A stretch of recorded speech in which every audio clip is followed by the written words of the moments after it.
గల్లీ గల్లీ గల్లీ తిరిగి 2018లో ఒక్కొక్క ఎమ్మెల్యేకు ఎంత తిరిగినా అన్నది అక్కడ నిజామాబాద్ ప్రజలకు తెలుసు.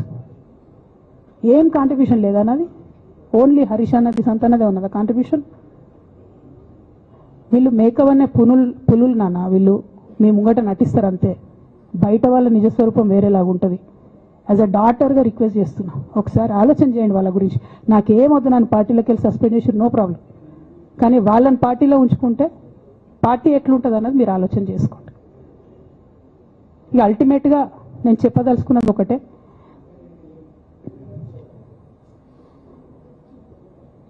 కలికాలం కాబట్టి అబద్ధాలు చెప్పేటోళ్ళది మోసం చేసేటోళ్ళది నడుస్తుంది.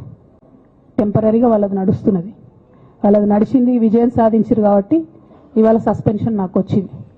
బట్ నేను ఇదివరకు చెప్పినా మళ్ళీ చెప్తున్నా, నేను కర్మ సిద్ధాంతాన్ని నమ్ముతా.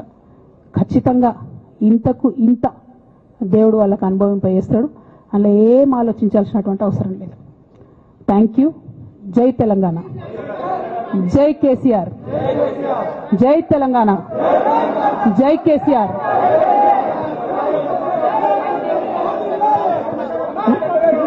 One by one.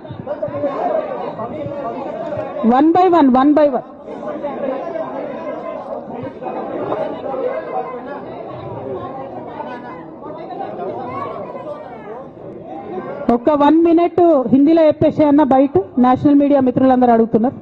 ఒక 1 minute హిందీలో చెప్పేస్తా.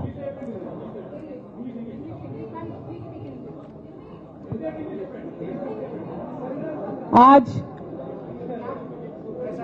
तेलंगाना की बेटी होने के नाते पूरे देश की जनता के साथ मैं ये बात कहना चाहती हूँ, पिछले 20 सालों के मेरे जिंदगी में मैंने हर दम हर वक्त बीआरएस पार्टी के उन्नति के लिए, तेलंगाना जनता के उन्नति के लिए, तेलंगाना के रैयतों के, तेलंगाना के महिलाओं के, तेलंगाना के युवाओं के उन्नति के लिए मैंने काम किया है।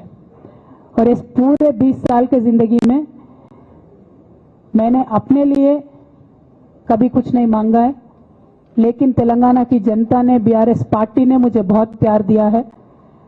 मेरे पिताजी ने मुझे सांसद बना के दिल्ली भेजा है, मुझे एमएलसी का मौका भी पार्टी ने दिया है, जिसके लिए मैं पार्टी का, मेरे पिताजी का, बीआरएस पार्टी का, पूरे परिवार का, तेलंगाना के आवाम का भी बहुत ही ज्यादा मैं आभारी हूं।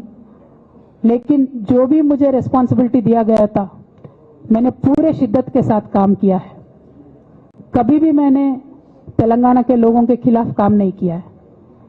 लेकिन आज चंद लोग बीआरएस पार्टी में, हमारे आसपास पिताजी के इर्द गिर्द थोड़े लोग, जिनके जो वेस्टेड इंटरेस्ट है, जिनको अपनी ही फायदा की जो सोच है, ऐसे लोग बीआरएस पार्टी में उनका लीड रोल हो गया है। और उनके वजह से उन्होंने मेरे पिताजी के ऊपर, मैं ऐसा मानती हूँ, दबाव बना के मुझे पार्टी से निकालने का काम किया है।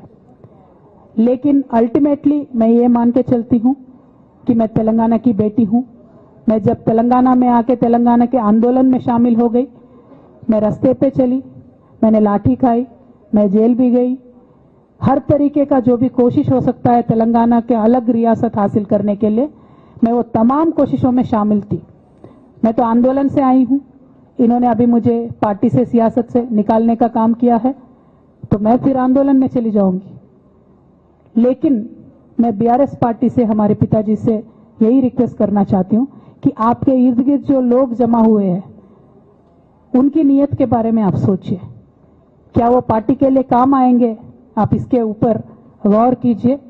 हमारे परिवार को तोड़ने का काम उन्होंने आज किया है, बीआरएस पार्टी के परिवार को तोड़ने का काम आज उन्होंने किया है।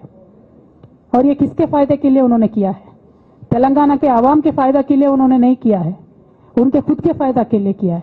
तो मैं मेरे पिताजी से, बीआरएस पार्टी से यही रिक्वेस्ट करना चाहूंगी कि ऐसे लोगों को पहचानिए, उनकी असली रूप आप पहचानिए, और उनके ऊपर जो भी एक्शन हो सकता है वो लीजिए।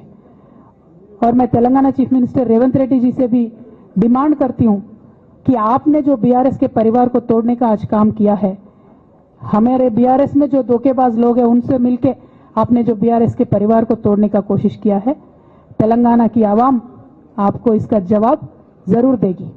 Thank you. जय तेलंगाना। ఒకరు చెప్పండి.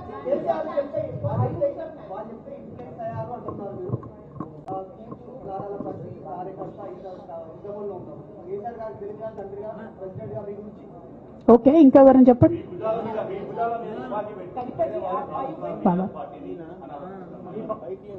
ఏమా నా భుజాల మీద తుపాకి పెట్టి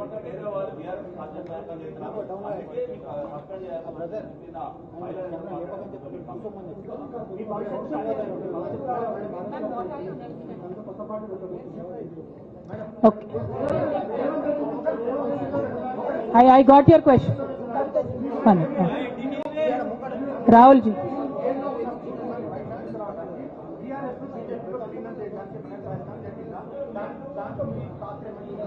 రాహుల్ గారు మీరు పాత క్వశ్చన్ అడుగుతున్నారు.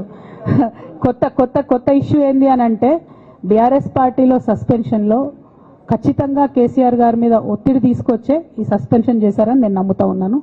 ఒక్కొక్కసారి ఏమవుతుందంటే చిన్న చిన్న వ్యక్తులు బాగా నడుస్తుంది, పరిస్థితులు సందర్భాన్ని బట్టి పెద్ద వ్యక్తులు కూడా కొన్ని కఠినమైన నిర్ణయాలు తీసుకోవాల్సి వస్తుంది. కేసీఆర్ గారు ఈ నిర్ణయం ఎందుకు తీసుకున్నారో అని అడిగేంత పెద్దదాన్ని కానీ అంత రాజకీయ అనుభవం కానీ నాకు లేదు. సో వారు తీసుకున్నటువంటి నిర్ణయాన్ని నేను శిరస వహిస్తాను. వారు ఎందుకు తీసుకున్నారో ఈ నిర్ణయం నాకు తెలియదు. కానీ నాకు ఒక సమస్య ఉంది, నేను రాసినటువంటి లెటర్ లీక్ అయిందని చెప్పి 100 రోజులైంది. ఆ సమస్య జరిగి 100 రోజులైంది. ఆ 100 రోజుల కన్నా ముందు కూడా నా మీద వివక్ష కొనసాగిందని వాళ్ళ నేను మీకు ఎగ్జాంపుల్స్తో సహా చెప్పే ప్రయత్నం చేశాను. ఆ 100 రోజుల నుంచి జరుగుతున్నటువంటి పరిణామాలను కూడా మీ అందరి ముందు పెట్టిన. ఈ 100 రోజులలో పార్టీ ఎప్పుడు కూడా నన్ను ఎక్స్ప్లెనేషన్ అడగలేదు. నిన్న నన్ను సస్పెండ్ చేసే ముందు కూడా నన్ను ఎక్స్ప్లెనేషన్ అడగలేదు. ఇంకా చెప్పిన కదా, విచిత్రమైన విషాదం ఏంటంటే సడన్గా డిసిప్లినరీ కమిటీ పుట్టుకొచ్చింది. సడన్గా ఈయన రవీంద్రరావు అంటే దాంట్లో సంతకం చేసిండు. ఆయననే సార్ని తిట్టిండు మళ్ళీ మొన్న ఎలక్షన్ ఓడిపోయినప్పుడు. సో ఈ అన్నీ చూసి నాకేమనిపిస్తుందంటే చాలా ఒత్తిడిలో చాలా ప్రెషర్ పెట్టి సార్తో చేపించారని నేను అనుకుంటున్నాను.